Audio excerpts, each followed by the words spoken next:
Well, we now know the official cause of death for two children whose bodies were found in their mother's freezer. The medical examiner has ruled both deaths a homicide. Meantime, a vigil for those two children whose lives were cut way too short will take place in a matter of hours. 7 investigator Jonathan Carlson joins us live from the scene in Detroit with much more. Jonathan?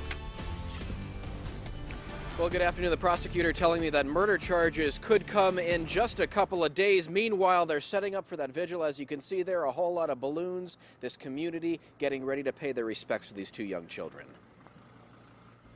As Michelle Blair sits in jail on $1 million bond, balloons blow in the cold air on this cloudy Friday. And how do you feel standing here? A real eerie feeling just standing here, man. It's terrible. Those that didn't even know the two kids killed continue to stop by, adding to the memorial set up here. Autopsies were completed on Stoney Blair and her half-brother Stephen Berry today. Both were murdered by way of blunt force trauma, and young Stephen burned and beaten so severely his little body gave out. His mother then placing him in a freezer, authorities say.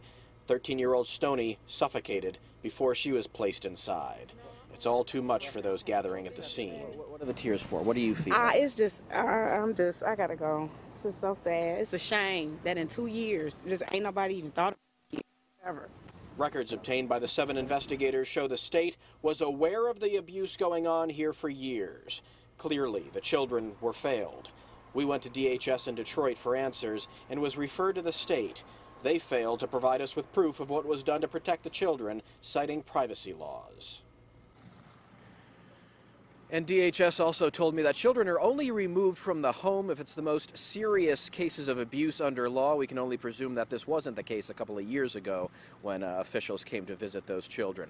We're live in Detroit. I'm Jonathan Carlson, 7 Action News. Thank you.